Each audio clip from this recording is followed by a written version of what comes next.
Bem-vindos ao Historizando! O nosso assunto de hoje é a questão da semana. Para quem não sabe do que eu estou falando, toda sexta-feira neste queridíssimo canal a gente corrige questão, a gente revê conteúdos para provas através de questões, comentamos questões, falamos sobre o Enem, FUVEST, Unesp, Unicamp e qualquer outra prova que você queira que apareça por aqui. Então, se você gosta desse quadro, você gosta que exista correções de questões aqui no Historizando, já começa deixando seu like, que ele é muito importante para alcançar mais pessoas. Se você for fazer a FUVEST, já comenta aqui embaixo que vai fazer, que quer muito mais revisão para a FUVEST por aqui. E não se esquece de se inscrever nesse querido canal, afinal de contas é com a sua inscrição que você tem mais acesso a conteúdos como esse e não só isso, mas você ajuda o Historizando a crescer, tá? Hoje nós vamos falar da FUVEST. Falei da Unesp, falei da Unicamp, vamos falar da FUVEST sobre Brasil Colônia. E aí, se você tiver alguma sugestão também de outros vestibulares que ainda vão acontecer este ano ou no início do ano que vem, também comenta aqui que ele pode aparecer por aqui. Lembrando que este vídeo tem o apoio da FILAD. FILAD é uma plataforma aí de toda a América Latina chegando ao Brasil com cursos sensacionais para o seu Enem. Eu vou deixar linkado aqui embaixo para você saber mais sobre, tá bom?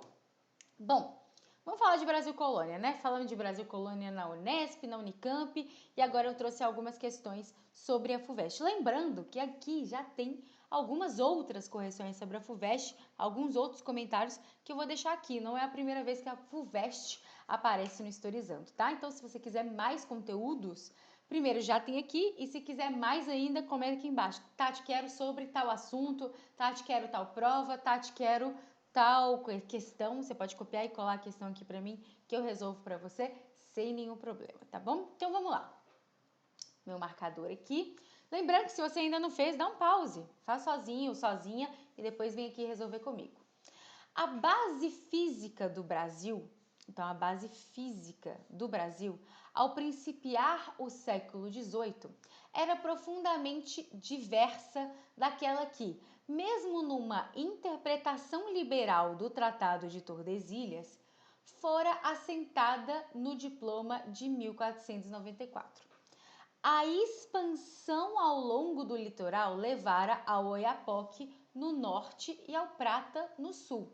O rush do ouro estava determinando a ampliação da área oeste, do mesmo modo porque a droga do sertão explicava a façanha da incorporação do mundo amazônica. Toda uma geografia nova, política, social e econômica se estava escrevendo na América Portuguesa. Perfeito.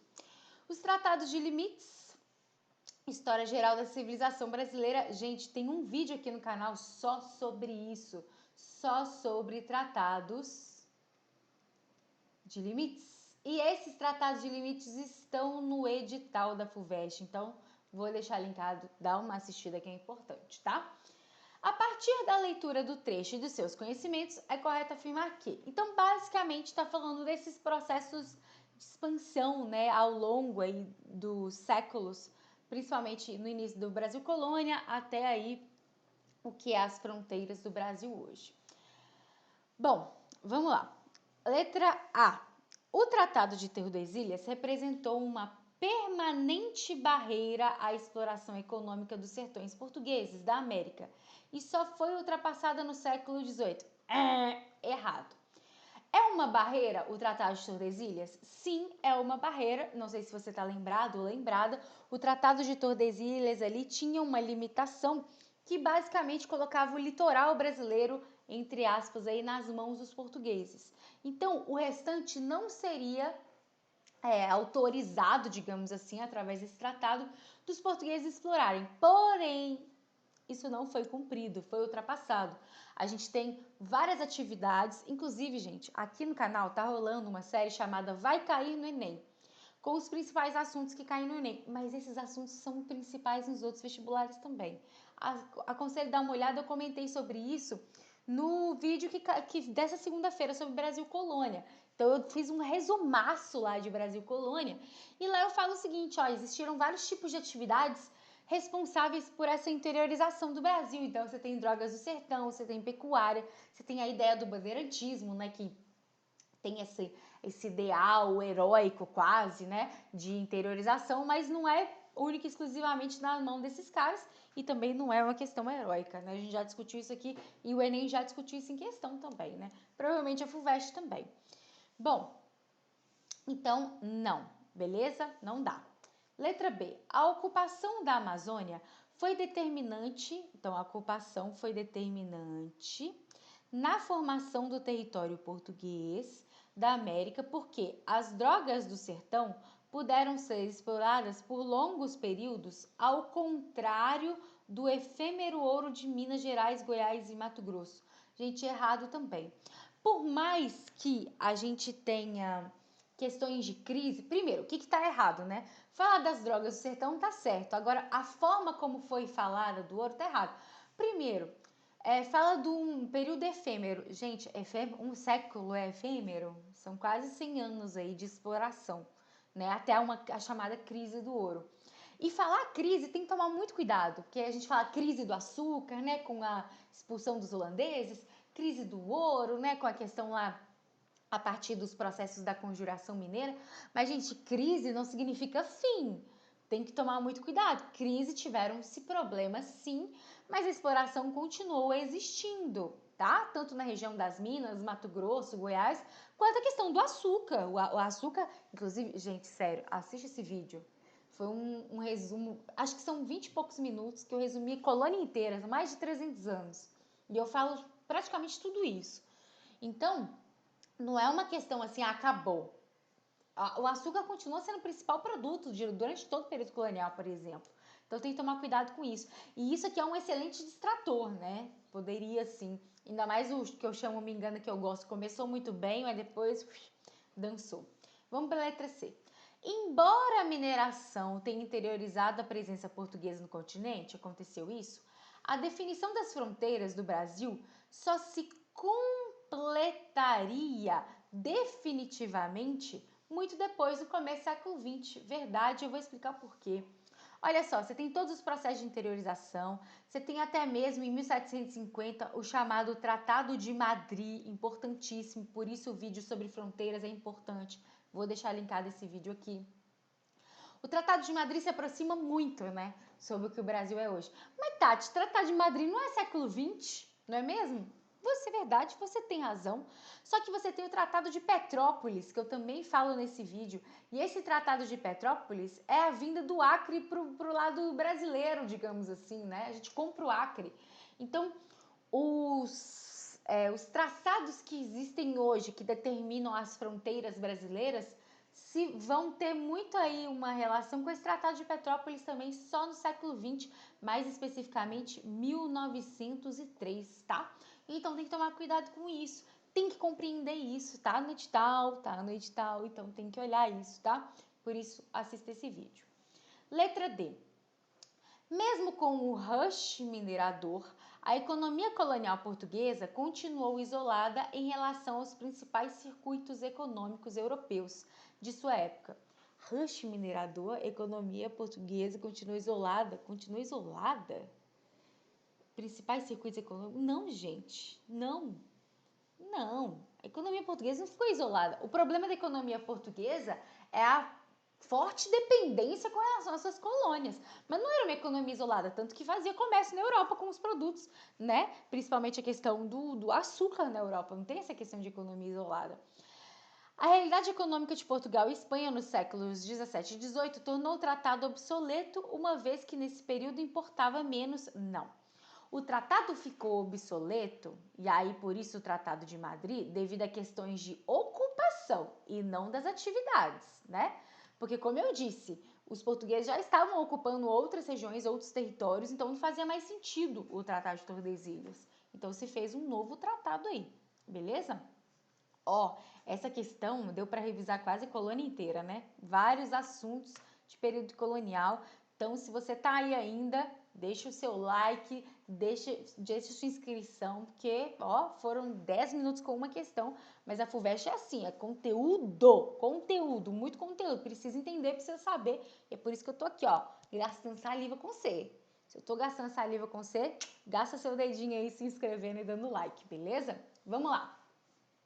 Essa é minha borracha ou meu marcador? É minha borracha, meu marcador tá aqui. Não fez a questão da pausa.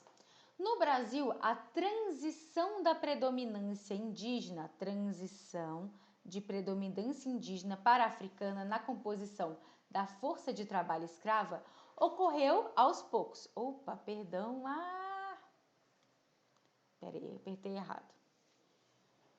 Vai. Ocorreu aos poucos, ao longo de aproximadamente meio século.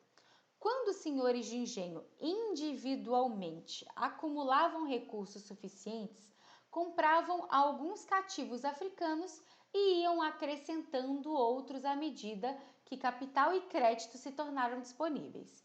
Em fins do século XVI, a mão de obra dos engenhos era mista do ponto de vista racial e a proporção foi mudando constantemente em favor dos africanos e sua prole. Beleza. Stuart Schwartz, Segredos Internos, Companhia das Letras. Ok. Com base na leitura do trecho e em seus conhecimentos, podemos afirmar corretamente que no Brasil, então olha lá, tá falando da questão da mão de obra escravizada e dos indígenas juntamente aí com os negros e negras africanos. A implementação da escravidão de origem africana não fez desaparecer a escravidão indígena, beleza? Pois o emprego de ambos poderia variar segundo épocas e regiões. Suave, tranquilo, né? Observe que é até meio geral assim, né? Não deu tantas especificações. Mas você falar que essa questão não fez desaparecer é o que está no texto. O texto fala disso. E aí vai depender da época e do lugar, com relação à questão dos escravizados nativos e nativas, né? Lembrando, por exemplo, que uma das ações dos bandeirantes na interiorização do Brasil, falando em interiorização de novo, era a busca por nativos e nativas para escravizar. E aí a época é bem posterior a essa do século XVI, né? Tem século XVII, XVIII também. Então, assim, tá certo, tá corretíssimo. Vamos ver as outras. Do ponto de vista senhorial, valia a pena pagar mais caro por escravos africanos, porque estes viviam mais do que escravos indígenas, que eram mais baratos. Ô, gente, que viagem, né? Primeiro, essa questão de caro e barato, né? Isso também vai ser muito relativo à questão da região, à questão com relação ao preço de nativos e preço de negros e negras escravizados, né? Que ambos eram capturados, aí só que os nativos e nativas eram aqui na região, os negros e negras eram no continente africano. Você tinha um certo comércio, você tinha essa questão, então vai depender muito, essa questão de preço não faz sentido. Agora, o que não faz mais sentido mesmo é a expectativa de vida. Como assim os nativos ou nativas viviam menos que os negros e negras? Com que base você tira isso? Com que lógica você tira isso? Não existe isso, tá? Então, isso também depende de muitos fatores. E não só, tipo, do DNA, não, porque os nativos e nativas, os indígenas vivem menos que negros e negras do continente africano. Isso fala alguma coisa disso no DNA? Nada, né? Então, não. Letra C. O comércio de escravos africanos foi incompatível com o comércio de indígenas. Não foi, né? Aqui já tá falando aqui. Porque eram explorados por diferentes traficantes que competiam entre si. Não. E aí, gente, por exemplo, essa questão dos bandeirantes de novo, né? Voltando. Por que os bandeirantes capturavam nativos e nativas? Nesse período aí dessa captura, você tinha uma certa dificuldade com o tráfico negreiro, principalmente durante o período do Brasil holandês. Por quê? Durante o período do Brasil holandês, os holandeses também dominavam muito regiões de comércio de tráfico negreiro na África. E aí priorizavam a questão do açúcar em Pernambuco. E aí muitas das vezes não chegavam esses traficantes, né? Não chegava esse comércio de negros e negras em outras regiões. Claro que isso é um dos aspectos, mas existem vários, tá? Letra D. Havia crédito disponível para a compra de escravos africanos, mas não de escravos indígenas. Que crédito, gente? Que crédito é esse disponível? Aqui tá falando de crédito, né? acumulavam recursos e compravam cativos e iam acrescentando. Então, eles juntavam essa grana para fazer isso, né? Mas não de escravos indígenas, pois a igreja estava interessada na manutenção de boas relações com os nativos. Boas relações? Você chamaria as missões de boas relações? Você chamaria um processo de obrigar pessoas a terem outro tipo de cultura, outro tipo de religião, como uma boa relação? Depende, né? Então, não é uma boa alternativa a ser marcada. A escravização dos indígenas pelos portugueses foi impossibilitada, não foi? O texto mesmo já fala que não foi impossibilitada. Ela aconteceu pelo fato de que os povos nativos americanos eram contrários ao aprisionamento de seres humanos. Ô, gente, os povos nativos, claro que eram contrários, mas não foi impossibilitado por isso. Por isso essa questão de violência, de escravismo. Olha só, nenhuma pessoa que foi escravizada foi a favor disso, né? Não, pode me escravizar, suave, beleza. Não. Então, não é esse o quesito, que se fosse ninguém seria escravizado, porque todo mundo seria contra o processo da própria escravização, sacou? Letra A de, ai meu Deus, você vai gabaritar essa prova. Comenta aqui embaixo. 3. As tentativas, aí ó, falei dos holandeses, as tentativas holandesas de conquista dos territórios portugueses tinham por objetivo. E aí, gente, essa questão, ao contrário das outras, ela é muito direta, né? Ou você sabe, ou você não sabe. Você sabe por quê que os holandeses tentaram conquistar territórios aqui? Açúcar, gente, açúcar. Existia uma aliança entre portugueses e holandeses que foi quebrada durante o processo de União Ibérica. E aí os espanhóis quebram isso, os espanhóis tinham rivalidades com os holandeses, e aí é quebrada essa aliança, né? Os holandeses deixam de lucrar com o açúcar e aí eles querem entrar de novo nesse lucro com o açúcar. É por isso, tá? De novo, falei isso no vídeo sobre Vai Cair no Enem, que tem esse nome chamativo e tal, sobre o Enem, mas qualquer vestibular que você for fazer, vale a pena dar uma olhada. Gente, a história não muda de vestibular para vestibular. O que pode acontecer é que vestibulares podem cobrar um pouco a mais, um pouco a menos, ou algum detalhe a mais ou a menos, tá? Letra A. Apropriação do complexo açucareiro escravista do Atlântico Sul, então monopolizado pelos portugueses. É isso, meu amor. Vamos ver outras. Formação de núcleos de povoamento para absorverem a crescente população protestante dos Países Baixos? Não. As invasões holandesas têm esse interesse econômico no açúcar, tá? Agora, por exemplo, os franceses, né? França Antártica, França Equatorial, tem aqui vídeo também sobre isso. Aí fala um pouco mais sobre essa questão de populações, até mesmo de protestantismo e de problemas religiosos, mas aí com relação à França, tá? Aos franceses. C. Exploração das minas de ouro recém-descobertas. Foi antes da descoberta do ouro no Brasil, tá? Essas invasões holandesas. D. Ocupação de áreas até então pouco exploradas pelos portugueses. Não. Gente, a ocupação foi na região de Pernambuco, uma das mais exploradas, né? Tanto que vai ser uma das maiores aí com relação ao açúcar, porque os holandeses vão investir cada vez mais. Criação de uma base para ocupação definitiva das áreas de mineração. De novo, não. Letra A de, ai meu Deus, vocês vão gabaritar isso aí. Vai gabaritar essa prova? Deixa o seu like da sorte, aqueles, né, que começa a convencer, só pra você deixar o like. Deixa o like. O meu amor tá indo nesse like e vai te dar sorte. E se inscreve neste querido canal, por favor. Vamos para a última e não menos importante. Lembrando que tem várias revisões, várias questões. Tudo vou deixar linkado, card, tudo para você. Tudo. Só clicar e assistir mais. Na edição de julho de 1818, inclusive tá virando um Netflix, né? De tão grande que deve estar esse vídeo, deixa eu ver. Tá grandinho. Deixa o like também se você tá chegando até esse momento.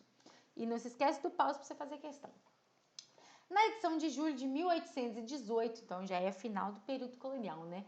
Do Correio Brasiliense, o jornalista Hipólito José da Costa, residente em Londres, publicou a seguinte avaliação sobre os dilemas então enfrentados pelo imperador português na América.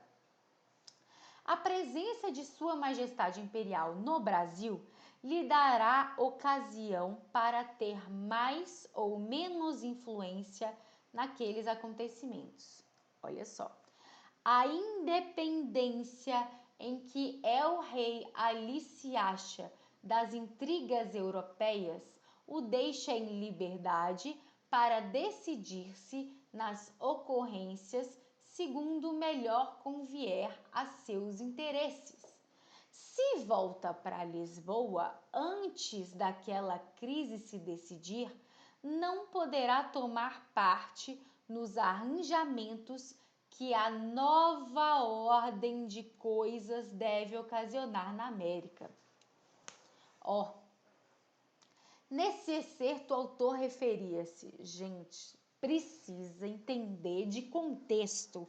É o que eu falo aqui praticamente todas as aulas historizando eu falo isso. Não é o fato pelo fato em si, mas o que está acontecendo, por que esse fato está acontecendo, qual é a lógica disso tudo. 1818, o que você tem aí, né? Você tem período napoleônico, colocando praticamente o seu final aí, Congresso de Viena aparecendo aí. Não só isso, mas o que está acontecendo na América? Então, você tem Congresso de Viena, lembrando que a Revolução do Porto de 1820, que faz o Dom João VI voltar, é nesse período, né? Em 1818, 2 anos depois, então já estavam acontecendo vários problemas. Congresso de Viena, você tem então derrota napoleônica, várias questões acontecendo. Século XIX também, o que está acontecendo na América? Independências, tá? A nossa é de 1822, mas antes disso já estava acontecendo o processo de independências, tá? 1820 também vai ser um ano importante nesse quesito, nesse sentido das revoluções de 1820, que tem vídeo aqui no canal, vou deixar para você. Tem vídeo sobre a Revolução do Porto, só sobre a Revolução do Porto, que é muito importante para a nossa história, e tem vídeo das revoluções de 1820, que é muito importante você dar uma olhada, tá? Bom, nesse excerto, o autor vai se referir ao que quando ele fala, ó, se você fizer isso, se você não fizer. Letra A, desdobramentos da Revolução Pernambucana, tá muito além da Revolução Pernambucana, porque aqui, ó, América, do ano anterior, que ameaçaram o domínio português. Então, essa aqui, ela pode ser um distrator, porque de fato acontece a Revolução Pernambucana em 1817, mas ela é um distrator de redução, né? Por que é redução? Porque o texto está indo muito além, está falando o que está acontecendo na Europa, na América como um todo, e não só no Brasil em específico, tá? Então, não. Bom, letra B. As demandas da Revolução Constitucionalista do Porto. A Revolução do Porto é só em 1820. Esse texto que esse cara tá falando é 1818. Não são as demandas dessa revolução, tá? Exigindo a volta imediata. Cuidado com a confusão, tá? Cuidado com a confusão. Pode acontecer. Pode acontecer. Claro, gente, que já existia pressão para ele voltar, por isso o texto aqui. Mas não são as demandas dessa revolução, porque essa revolução estoura em 1820. E aí FUVEST pega um pouquinho mais apertado com vocês. Então precisa saber, tá? Por isso que aqui tem aula para tudo isso. Então, não. A posição de independência de Dom João VI em relação às pressões da Santa Aliança para que intervisse nas guerras do Rio Prata. Fez uma misturinha aqui. Fez uma misturinha. Primeiro, posição de independência de Dom João VI em relação às pressões. Dom João VI, ele vai até criar um certo nível de independência com relação ao Congresso de Viena, porque ele vai transformar o Brasil em Reino Unido. Fazendo isso, ele vai ter uma representação no Congresso de Viena, mas não vai entrar muito nas discussões, nas brigas, tá? Então, beleza. Tem um quê aí de verdade, mas não tem nada a ver com essa relação das guerras do Rio do Prata aqui também não, tá bom? De novo, não é isso. Agora, olha a letra D. As implicações que os movimentos de independência na América Espanhola traziam para a dominação portuguesa no Brasil. É isso, ó. Se você voltar, você vai perder esse burburinho todo que está acontecendo aí na América, que são os processos de independência. E o Dom João VI, ele usou o tico e o teco, né? Ele usou o tico e teco, ele sabia o que estava acontecendo aí, mas ele teve uma pressão muito forte e teve que voltar. Agora, sobre a volta dele, olha a letra E. Ao projeto de Dom João VI para que seu filho se tornasse imperador do Brasil independente. Olha só, essa aqui é o maior distrator de todos. Por quê? O Dom João VI usou o tic-tac, como eu estava dizendo. Ele vai deixar o Dom Pedro I aqui, sim. Mas não existe um projeto nesse sentido. Ele viu ali que poderia acontecer alguma coisa e colocou esse plano em prática. E, de novo, o autor não se refere a esse projeto no texto. Nossa, então esse aqui é um distrator justamente por isso, porque isso vai acontecer, isso tem lógica, mas não é sobre o texto, tá? E não tem esse projeto aí na cabeça do João VI em 1818 acontecendo, tá? Então toma cuidado com isso. Letra D é o que responde melhor a gente sobre o que está sendo colocado aqui, o texto e tal, beleza? Então toma muito cuidado com relação a isso. Ó, gente, 25 minutos. Então, assim, se você realmente curte esse tipo de vídeo, se você gosta aí desse quase Tatflix de duração, comenta aqui embaixo, que para mim é de verdade muito importante. Se eu, como eu brinquei aqui no começo, gastei essa saliva toda, é porque eu quero muito te ajudar. E eu preciso entender se está te ajudando. Então, todos esses comentários são muito importantes para mim, tá? Não é só uma questão de engajamento, sei lá o que. Não, é para eu saber. Ó, essa segunda à tarde que eu tô gravando aqui para deixar adiantado para sexta-feira, tá valendo super a pena esses minutos, porque você tá assistindo, porque tô te ajudando, porque faz sentido. Então deixa aí nos comentários. Não se esquece do like, da inscrição também é muito importante. Você sabia, aquela que começa uma curiosidade, você sabia que na maioria dos canais de educação, de 70% a 80%, às vezes até 90% das pessoas que assistem os vídeos não são inscritos no canal? E isso atrapalha muito os criadores e criadoras que fazem conteúdo de educação. Então se inscreve aí, ajuda, dá essa moral pra gente, tá? Não só pra mim, mas pra todos os conteúdos de educação que você assiste e gosta. Agradeço demais a sua atenção, sugestões, fiquem à vontade. E eu acho que é isso. @historizando Tati em todas as outras redes sociais pra gente se encontrar em outros lugares. Combinado? Muito obrigada, um beijo e até a próxima.